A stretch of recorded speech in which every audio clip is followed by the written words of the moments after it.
에서 신앙생활을 하는 저희들이 여러 가지 얻게 되는 유익들이 많은데 그 중에 하나가 OMSC라는 선교 기관입니다. 선교 사역을 하시는 가운데에 OMSC에 안식년으로 보내시는 여러 선교사님들을 모시고 그분들이 겪고 있는 선교 현장에서 겪으셨던 간증이나 또는 세상 가운데 지금 현재 세계 가운데에 어떤 선교 전체적인 흐름이 흘러가는가라는 많은 정보들을 얻을 수 있습니다. 선교와 관련해서 뿐만 아니라 사실 뉴스를 들으면서 중동과 관련해서 저희들 두 단어를 자주 듣는데 그것이 이슬람과 무슬림이라는 단어입니다. 이슬람이라는 단어는 마치 크리스찬이티라는 말 것처럼 종교라는 뜻의 기독교라는 종교처럼 이슬람은 종교를 뜻하는 말이고, 반면에 무슬림은 크리스찬이라는 말처럼 기독교인이라는 말처럼 이슬람을 믿는 사람들 또는 이슬람을 믿는 신자들을 무슬림이라고 말을 합니다. 이슬람 안에는 크게 두 개의 파, 수니파와 시아파가 있는데 이 두 파의 차이점은 뭐냐면 이슬람의 창시자인 모하메드의 죽음 이후에 헤게모니 싸움, 그러니까 누가 주도권을 이슬람의 주도권을 쥐고 있을 것인가, 이 싸움으로 시작이 되었는데 그 갈등이 오늘날까지 대략 1400년 동안 이어지고 있습니다. 수니파와 시아파의 갈등은 그냥 하나의 헤게모니 싸움뿐만 아니라 사실은 서로가 서로에게 원수지간입니다. 이라크와 이란의 전쟁을 생각하시면 아마 쉽게 이해할 수 있을 것 같습니다. 근데 1400년이 넘는 기간 동안 서로 화해할 수 없다라고 생각했던 수니파와 시아파 가운데에 최근에 서로 화해의 분위기가 형성되고 있고 그 중심에는 터키가 있습니다. 사실은 이 사실을 얼마 전에 중동에서 사역하시는 선교사님과 대화 가운데에 듣게 되었습니다. 그래서 앞으로 터키의 정치적인 상황 또는 터키와 중동과의 그런 어떤 일들이 일어나는가라는 부분을 조금은 유익 있게 살펴보실 필요가 있습니다. 이번 주에 토요일 새벽 예배 때에 터키에서 사역하시는 김홍기 선교사님 오셔서 간증과 또는 말씀을 전해 주실 예정입니다. 많이 오셔서 하나님께서 이슬람 국가 가운데서 행하시는 일들, 단순히 그것뿐만 아니라 터키라는 나라를 통해서 하나님께서 어떻게 당신의 역사를 이끌어 가시는가, 이런 부분들을 많이 들으시고 또 은혜 받고 도전받는 시간이 되기를 진심으로 부탁을 드립니다. 중동에서 최근에 일어나는 많은 간증들을 들어보면 분명히 하나님께서 행하시는 일들 또는 하나님의 일들이 많이 일어나고 있습니다. 하나님의 일들 또는 하나님이 하시는 일이라는 것은 지난 주일날 말씀드렸듯이 예수님을 믿는 역사입니다. 저는 SIM이라는 CIM이라는 국제선교단체에서 보내는 선교 편지를 자주 읽는데 그 편지를 통해서나 또는 중동에서 사역하시는 선교사님의 간증 가운데에 이런 것들이 최근에 정말 많습니다. 꿈속에서 예수라는 사람이 나를 만나서 예수 믿어야 구원받는다라는, 꿈속에 내가 예수를 만났기 때문에 내가 교회 나오고 예수 믿는다라는 그러한 무슬림들이 최근에 많이 일어나고 있습니다. 꿈을 통해서 신비한 그런 일들을 통해서 그것 자체가 하나님의 일 또는 하나님의 행하시는 일이 아니라 그 꿈을 통해서 예수님을 만나고, 그 다음이 중요합니다. 예수님을 만남에 예수님을 믿는 일들이 일어나기 때문에 그 신비로운 일들을 하나님이 행하신 일이다라고 말할 수 있습니다. 단순히 이런 기적적으로 또는 신비한 체험뿐만 아니라 선교사님들의 사역과 헌신 또는 그들의 수고와 희생, 사랑을 통해서 이슬람을 믿는 무슬림들이 예수 믿는 일들이 많이 일어나고 있습니다. 몇 달 전에 수요 예배 때 간증하셨던 선교사님 표현대로 많은 꿈을 안고 이슬람 국가에 가서 선교 사역을 하는 가운데에 첫 몇 년 동안은 아무런 일을 할 수도 없고 열매를 거둘 수 없었기 때문에 마귀의 유혹에 의해서 아파트에서 뛰어내려라라는 그 유혹을 듣고 실제로 자살하려고 하는 그러한 충동을 받았다라는 선교사님의 간증을 들었던 기억이 있습니다. 그 정도로 사역하는 것도 힘들고 또 실제로 사역을 한 가운데에 열매를 얻게 된다면 그 한 영혼 한 영혼이 얼마나 소중하겠습니까?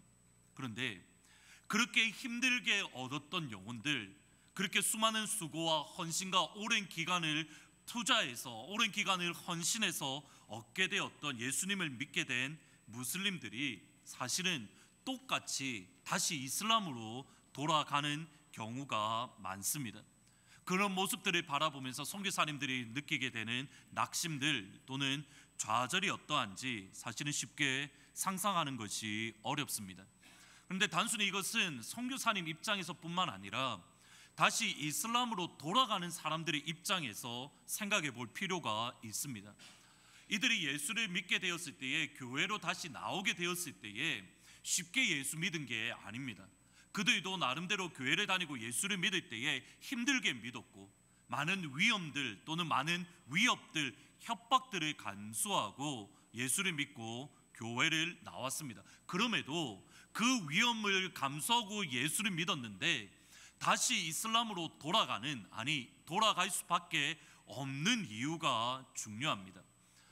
터키에서 사회 가시는 선교사님과 이야기를 하다가 그분의 내린 결론이 이겁니다. 그분도 그런 사람들을 많이 만났기에 왜 이들이 자꾸 다시 돌아갈까라고 고민하고 내린 결론이 뭐냐면, 공동체의 부재다라고, 공동체가 없기 때문이다라고 진단을 하셨습니다.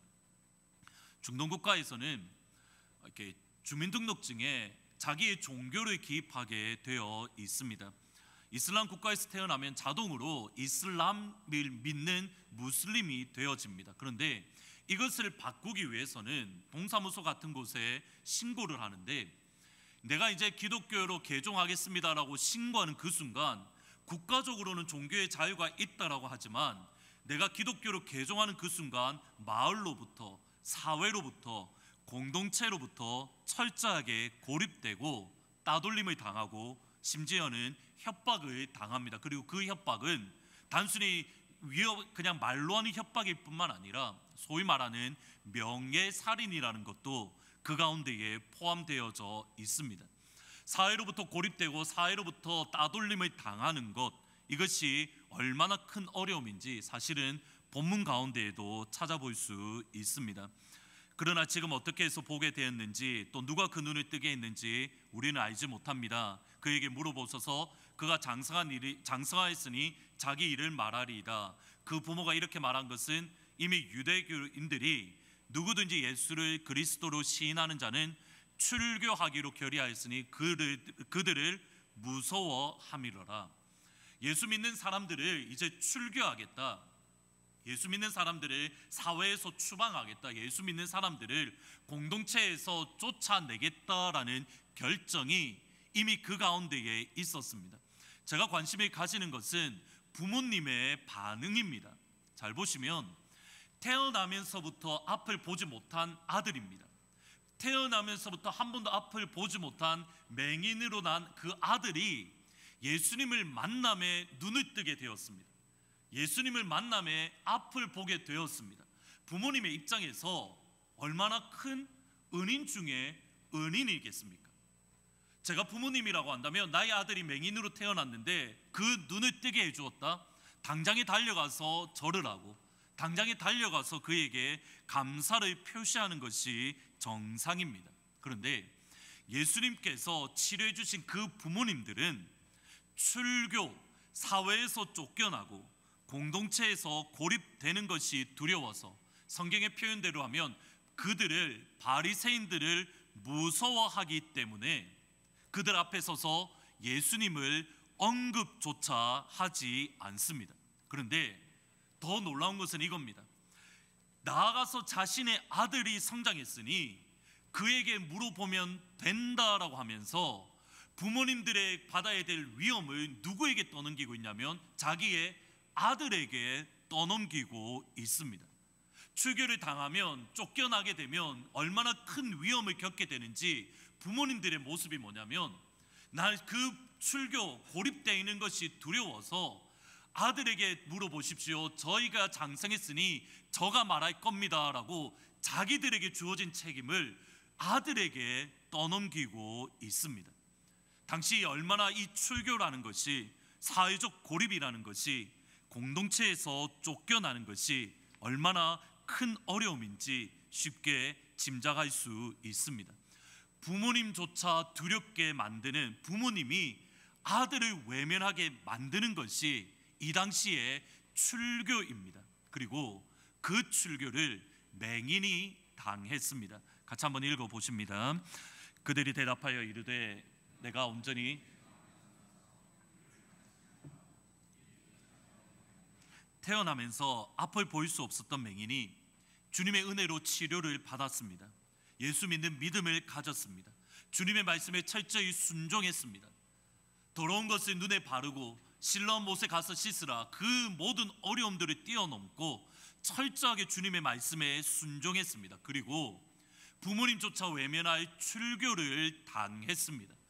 예수 믿는 믿음 때문에 겪는 아픔, 예수 믿는 믿음 때문에 공동체에서 쫓겨나는, 소위 말하는 공동체의 부재를 경험하게 되었습니다. 모든 사람들이 너희를 칭찬하며 화가 있도다. 그들의 조상이들이 거짓 선지자들에게 이와 같이 하였느니라. 사실은 저는 이 말씀을 읽을 때마다 참 마음이 힘들 때가 힘듭니다. 그리고 대단히 의문점을 가지게 됩니다. 모든 사람들이 너희를 칭찬하며 화가 있도다, 모든 사람들이 너희를 칭찬하며 너희에게 복이 있도다 라고 말하는 게 저희들이 일반적으로 생각하는 겁니다. 근데 예수님의 표현은 what to you, 너희에게 화가 있도다, 이 표현은 서기관과 바리새인들에게 쓰는 표현입니다. 화 있을진저 서기관과 바리새인이여, 화 있을진저 독사의 자식들아. 그 저주를 누구에게 주고 있냐면 모든 사람들이 너희를 칭찬할 때에, when all people speak well of you, 너희들에 대해서 좋은 말을 한다면 너희들에게 화가 있도다. 저희들이 이 말씀을 다시 한번 진지하게 고민할 필요가 있습니다. 예수 믿는 것 때문에 우리의 삶 가운데, 우리의 신앙 가운데에 갈등이 없다면, 정말 우리가 예수 제대로 믿고 있는지, 아니면 주님께서 원하시는 그 믿음과 신앙이 있는지 진지하게 고민할 필요가 있습니다. 세상에서 저희들에게 요구하는 기준과 하나님의 말씀이 요구하는 기준은 완전히 다릅니다.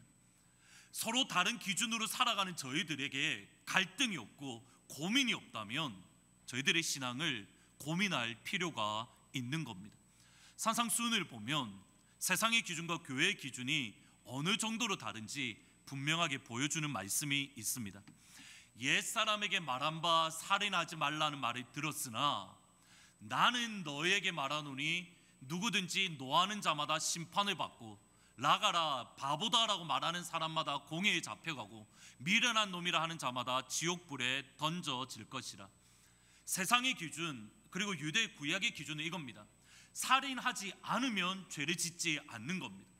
상대방이 실제적으로 물리적인 해를 끼치지 않으면 그가 죄를 짓지 않는 겁니다. 이것이 옛사람에게 말한 바, 이것의 의미입니다. 그런데 신약을 살아가는 저와 여러분에게, 예수님을 믿는 그리스도인에게 주님이 주시는 말씀은 화를 내어도 미련한 놈이다 말하는 것으로 하나님의 심판을 받습니다. 물리적인 피해가 아니라 말만으로라도 하나님의 징계가 놓여져 있습니다. 사실은 이 말씀을 읽을 때마다 가장 두려운 것이 다름 아닌 접니다. 목회자로서 제가 하는 모든 대부분의 일은 90% 이상은 항상 말하는 겁니다. 주일날에도 설교로 말을 하는 것이고 평상시에도 말을 하는 것이고 성도님들과 만나서 하는 것 역시 말입니다. 그러기에 제가 의도했든 의도하지 않든 항상 말로서 상대방을 어렵게 하고, 의도하지 않든 말로서 여러분의 마음을 가장 아프게 할 가능성이 많은 사람들은 다름 아닌 저입니다. 그것뿐만 아니라 뒤돌아서면 의도하지 않게 다른 말을 할 때가 저에게 있습니다. A라는 사람을 만났을 때에 A라는 말을 하고, B라는 사람을 만났을 때에 B라는 말을 하고, A라는 사람을 만났을 때 했던 그 말을 B라는 사람을 만났을 때 바꾸는 경우가 저에게도 많이 있습니다. 실제로 주중에 저에게 그런 모습이 있는 것을 보았습니다.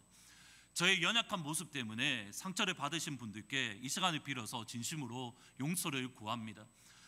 제가 의도했든 의도하지 않았든 저의 연약한 모습 때문에, 특별히 말로서 여러분을 아프게 했던 부분들은 진심으로 용서를 구합니다.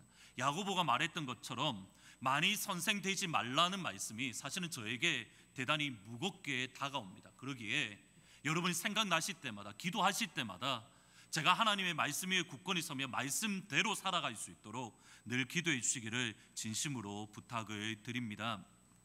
1부 예배 때도 아무도 아멘을 안 하셨는데 3부 예배 때도 아무도 아멘을 안 하시는 것을 또 느낍니다. 저를 위해서 기도해 주시기를 진심으로 부탁을 드립니다. 다른 기준으로 살아가는 성도, 다른 기준으로 살아가는 교회는 항상 긴장 관계에 있습니다. 그러기에 항상 우리가 아프고 항상 우리가 고민을 겪고 항상 우리가 갈등 가운데 있습니다. 그런데 그 다음이 중요합니다. 9장 35절 말씀 같이 한번 읽어 보십니다. 예수께서 그들이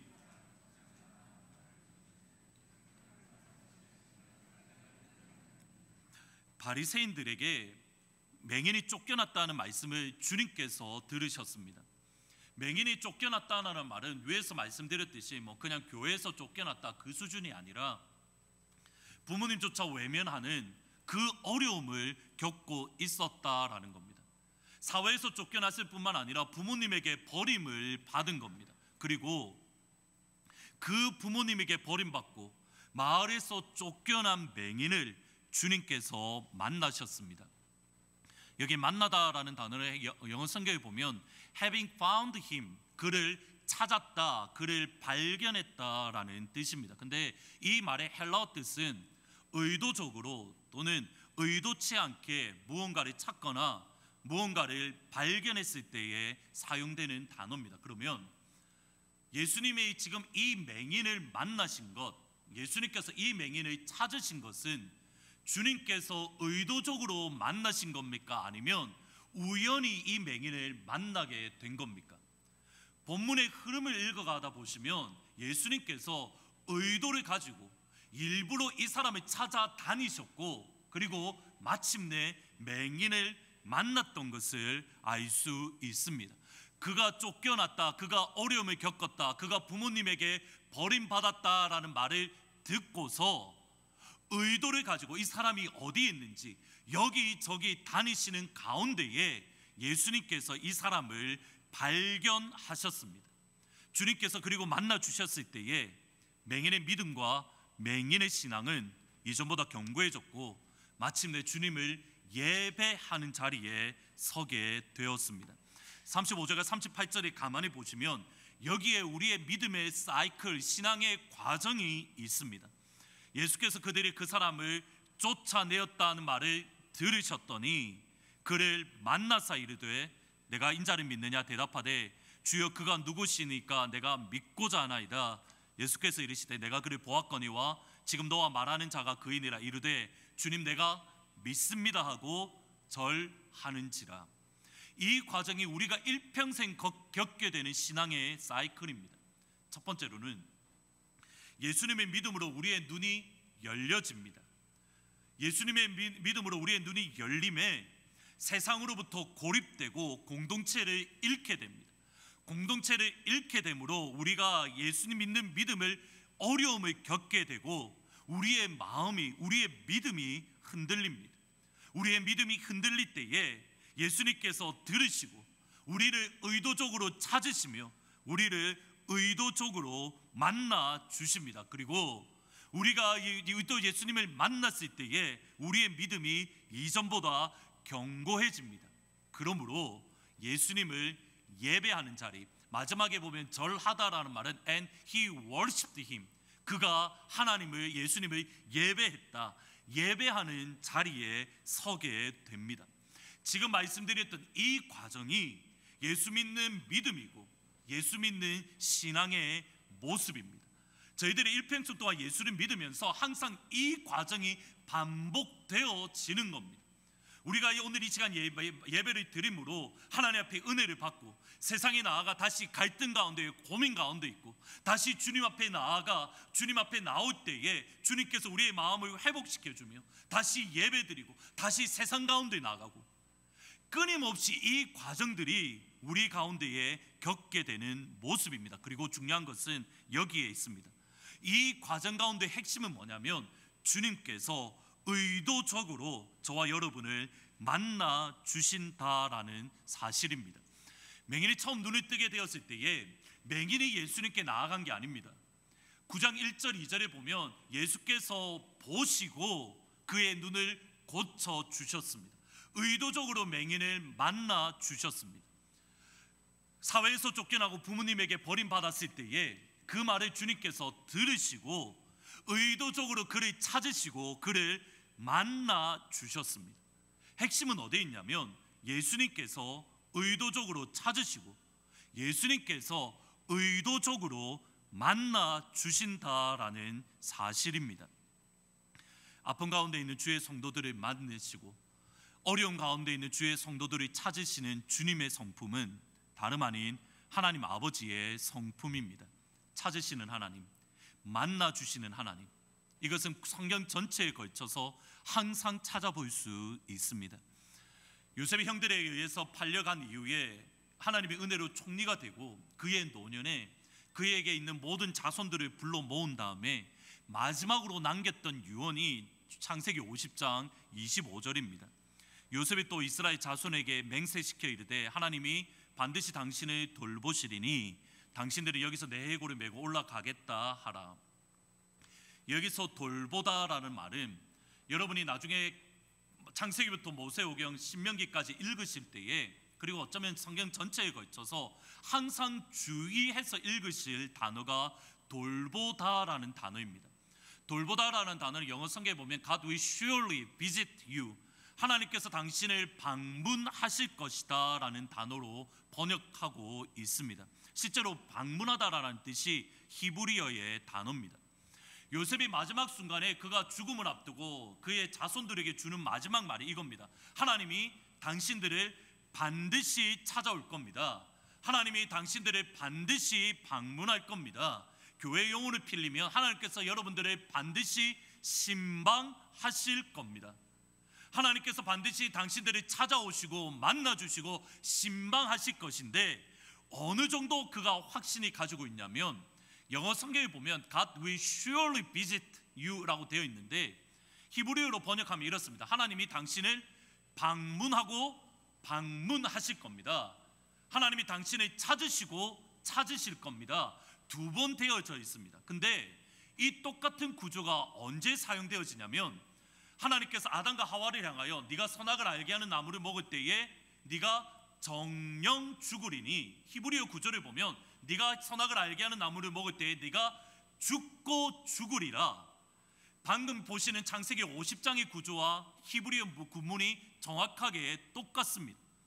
요셉이 어느 정도 확신을 가지고 말하냐면 하나님이 당신들을 방문하시고 하나님이 당신들을 만나주시고 하나님이 당신들을 찾으실 건데 어느 정도 확신을 가졌냐면 선악을 알게 하는 나무를 먹게 되면 반드시 죽는 것처럼 하나님의 말씀에 선포하시는 그 정도로 하나님이 당신들을 반드시 만나줄 겁니다. 하나님이 반드시 당신들을 찾아낼 겁니다. 하나님이 당신들을 반드시 만나 주실 겁니다. 하나님이 당신들을 신방해 주실 겁니다.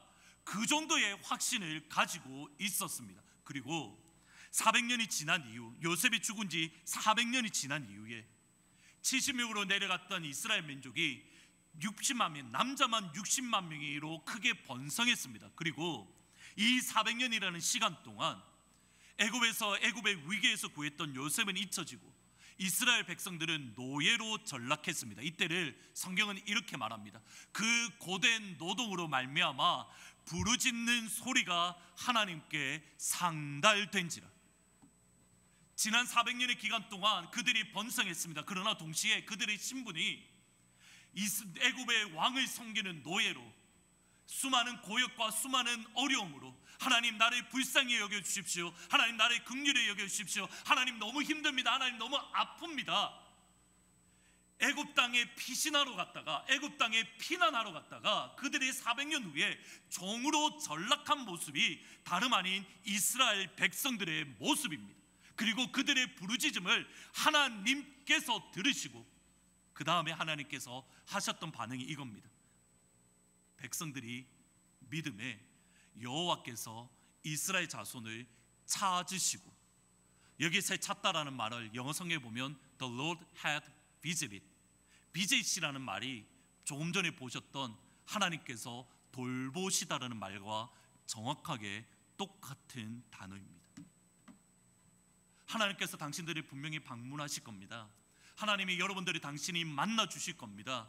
요셉이 가졌던 그 분명한 확신대로 이스라엘 백성들이 어려운 가운데 있을 때 400년이라는 기간 동안 하나님께서 나를 잊었다라고 생각되는 그 시간 가운데에 하나님께서는 그들의 부르짖음을 들으시고 그들이 찾아내시고 그들을 만나시며 그들을 마침내 구원해내시는 우리 하나님 아버지입니다.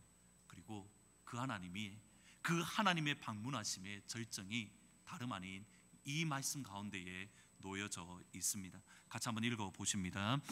아들이 낳으리니 이름을 예수라 하라.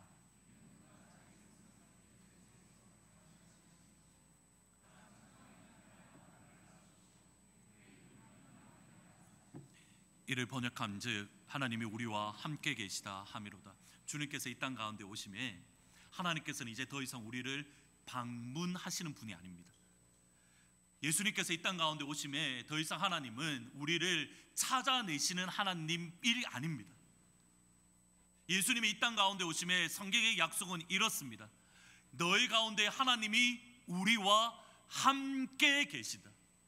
우리의 삶 가운데에 동행하시는 하나님이고 우리의 순간순간마다 하나님께서 우리와 함께 하시는 임마누엘 하나님이 저와 여러분이 믿고 있는 하나님입니다. 그러기에 바울은 빌립보서 1장에서 이렇게 말합니다. 우리 안에 착한 일, 너희 안에 착한 일을 시작하시니가.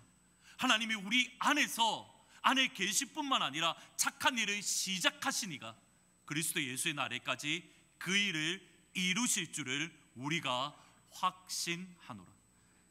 하나님께서 우리와 함께 계실 뿐만 아니라 우리를 위하여 놀라운 일을 행하고 계시고 우리 안에 착한 일을 행하고 계시고 마침내 그 일을 이루어내시는 하나님 아버지입니다. 여러분을 향하여 늘 기도하고 축복합니다. 하나님께서 여러분의 가정을 방문하기를 주님의 이름으로 축복합니다.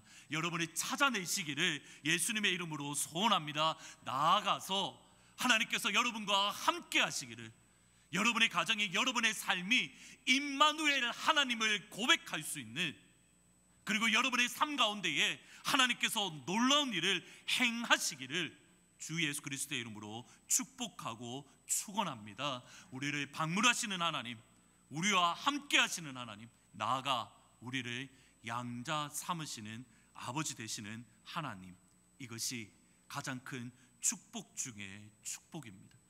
우리를 의도적으로 찾으시는 하나님, 우리를 의도적으로 만나주시는 예수님, 그리고 그 하나님 앞에 나아가 예배하는 맹인. 그러게 우리가 주님을 만났을 때에 우리가 하나님 앞에 나아가 찬양할 수 있는 것은 이겁니다. 내 영혼이 은총 입어 중한 죄짐 벗고 보니 슬픔 많은 이 세상도 천국으로 화하도다. 높은 산이 거친 들이 초막이나 궁궐이나 내 주 예수 모신 곳이 그 어디나 하늘나라 할렐루야 찬양하세. 내 모든 죄 사함 받고 주 예수와 동행하니 그 어디나 하늘나라. 잘 보셔야 됩니다. 예수님을 만나 주심에 맹인에게 하나님께서 그의 사회를 바꿔주신 게 아닙니다. 그가 쫓겨났던 곳에 다시 억셉트 되도록, 웰컴 되도록 그 상황을 바꾸지 않으셨습니다. 그가 가졌던 축복은 예수님을 만났기에 사회에서 쫓겨났어도, 부모님에게 버림받았어도 주 예수와 동행하니 그 어디나 하늘나라를 경험한 겁니다.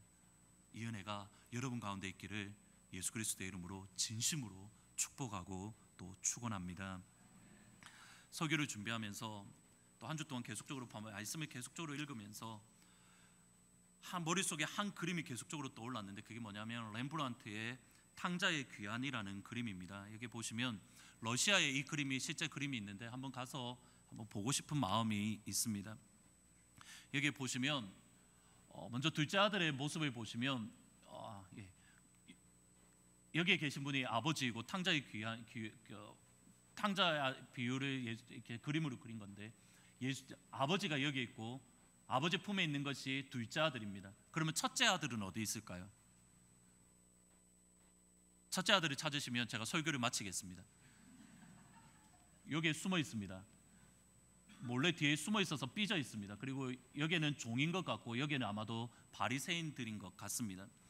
보시면 그림을 조금 더 자세히 보시면 둘째 아들 집을 나갔다가 돌아온 아들의 모습을 보면 머리가 깎여 있고 옷이 남루하고 그리고 신발이 신겨 있지 않고, 여기 그림에는 없는데 손에 반지가 없습니다. 근데 아버지께서 정확하게 하신 일이 이것과 반대입니다. 근데 뭐냐면 아버지께서는 옷을 입혀주시고 좋은 옷을 입혀주시고, 두 번째로는 반지를 끼워주시고, 세 번째로는 신발을 신겨주셨습니다. 이것의 의미가 뭐냐면 신발을 신지 않거나 이 모든 것들은 종을 뜻합니다. 반대로 신발을 신겨주고 옷을 입혀주고 반지를 끼워주었다라는 것은 네가 종이 아니라 이제부터는 나의 아들이다라는 것을 인정하는 것이 아버지의 그 다음의 행동입니다. 두 번째로 아버지의 모습을 보시면 아버지의 눈이 이렇게 렘브란트가 그림을 그릴 때 아버지의 눈을 되게 이렇게 앞을 보지 못할 정도로 그림이 그렸습니다. 무슨 말이냐면 둘째 아들이 오기를 정말 손꼽아 기다리기에 그 아버지의 시선을 잃어버릴 정도로 그 아들을 기다렸던 모습. 그리고 두 번째로는 아버지의 손을 보면 양쪽 손이 다릅니다. 한쪽 손은 여자의 손, 어머니의 손으로 그렸고 반대쪽 손은 아버지의 손으로 그렸습니다. 어머니의 사랑과 손과 아버지의 사랑으로 그의 두 아들을, 돌아온 아들을 이렇게 안아주시고 그를 위로해 주신 겁니다. 저의 질문은 여기에 있습니다. 이게 대략 탕자의 비유입니다. 제 질문은 이겁니다. 여러분은 첫째 아들입니까? 아니면 둘째 아들이십니까? 여러분은 여러분 자신을 첫째 아들이라고 생각하십니까? 둘째 아들이라고 생각하십니까? 손을 들어서 표시를 하겠습니다. 탕자의 비유 다 아시죠? 지금 몰라서 얼굴에 지금 멍한 게 계신 건 아닌 것 같습니다. 나는 가만히 생각해 볼 때 나는 첫째 아들 쪽에 좀 더 가깝다. 아니다, 내가 나를 봤을 때 나는 둘째 아들이 좀 더 가깝다. 손을 안 드신 분은 바리새인이라는 뜻입니까? 아니면 종이라는 뜻입니까? 다시 한번 표시를 해보겠습니다. 나는 첫째 아들이 조금 더 가깝다. 나는 바리새인이래. 둘째 아들이 좀 더 가깝다. 개인적으로 저는 제 모습을 봤을 때에 저는 일단은 모태신앙이기 때문에 뒤에서 이렇게 하나님이 하시는 일에 대해서 좀 삐져 있는 첫째 아들이 좀 가깝습니다. 그런데 고등학교 때 예수님을 만난 이후에 내가 첫째 아들이 뿐만 아니라 둘째 아들이구나라는 것을 사실은 뼈저리게 깨달았습니다. 여러분들이 탕자 비유를 읽으시면서 항상 이렇게 이해를 합니다. 무슨 말이냐면 내가 돌아온 탕자와 비유를 생각을 해서 아버지께서 나를 이렇게 안아주시지 그 사랑이 고맙구나, 또는 첫째 아들처럼 뒤에 빼져 있는데 아버지가 나와서 얘야 왜 나와 있냐, 내가 가진 게 다 네 건데 나와 함께 다시 들어가서 같이 잔치를 가지자. 역시 아버지의 사랑을 생각을 합니다. 대부분 저 역시 마찬가지입니다. 첫째 아들 아니면 둘째 아들 입장에서 탕자의 비유를 이해를 합니다. 그런데 이 모든 제 생각을 깨뜨렸던 책이 있습니다. 헨리 나우엔이 쓴 탕자의 귀환이라는 책입니다. 이 책에는 탕자 이 그림을 보고 쭉 써가는데 마지막 결론이 이겁니다. 첫 번째는 둘째 아들에 대해 쓰고, 첫째 아들에 대해 쓰고, 아버지에 대해 씁니다. 그리고 마지막 컨클루전 결론이, 제목이 제가 대단히 의아했습니다. 결론이 이겁니다. Becoming the Father. 아버지 되기. 사실은 한참을 고민을 했습니다.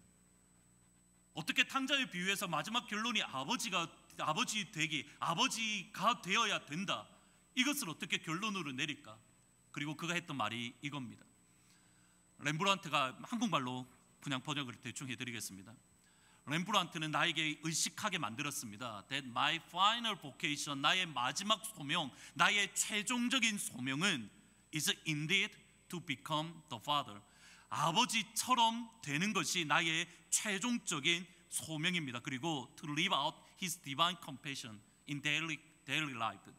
나의 일상적인 삶 속에서 아버지의 신적인 긍휼로 살아가는 것이 나의 최종적인 소명입니다. 그 다음에 보시면 흥미롭습니다. 내가 비록 though I'm both the younger son and the elder son, 작은 아들과 큰 아들이지만 I'm not to remain them. 나는 그 두 아들이 아니라 but to become the father. 나는 아버지가 되어야 됩니다. It is a step that is essential for the fulfillment of spiritual journey. 나의 영적인 여행에 있어 여행을 완성함에 있어서 그것은 본질적인 발걸음입니다. 나는 아버지의 품으로 나아갈 뿐만 아니라 아버지께서 내게 베풀어 주신 똑같은 컴패션, 똑같은 긍휼로 다른 사람에게 주어야만 합니다. 그 다음 단어를 보셔야 됩니다. The return to the Father. 아버지께 돌아가는 것은 is ultimate the challenge to become the Father. 아버지가 되는 것에 대한 강력한 도전입니다. 이것이 오늘날 우리에게 주는 놀라운 교훈이 있습니다. 지금 우리의 신앙을 보면 첫째 아들 아니면 둘째 아들의 모습입니다. 아버지 내가 아픕니다. 아버지 나를 사랑해 주십시오. 아버지 내가 주님께 돌아왔습니다. 나를 안아주십시오. 나 이제 왔으니 내 집을 찾아 하나님 나를 긍휼히 여기십시오. 내 눈물 닦아주십시오. 나 이렇게 괴롭습니다. 나를 회복시켜 주십시오. 틀렸다는 말이 아닙니다. 여러분 가운데 그런 은혜가 있기를 주님의 이름으로 축원합니다. 그럼에도 그것이 여러분의 final vocation, 하나님께서 여러분을 부르신 마지막 부름은 아니라는 겁니다. 하나님께서 왜 여러분을 구원해 주십니까? 하나님께서 왜 여러분을 안아주십니까? 왜 하나님께서 아버지의 손과 어머니의 손으로 여러분을 끌어안아 주십니까? 왜 아버지께서 여러분의 손가락에 반지를 끼워주십니까? 왜 아버지께서 여러분에게 좋은 옷을 입혀주시고 왜 아버지께서 여러분에게 잔치를 벌려주십니까?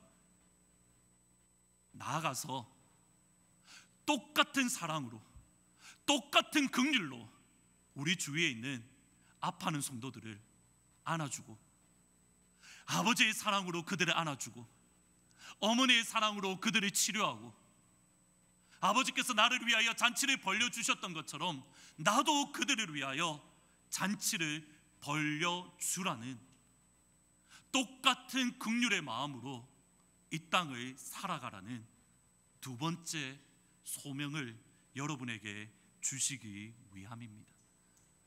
오늘 이 시간 주님께서 여러분을 만나주시기를 진심으로 축원합니다.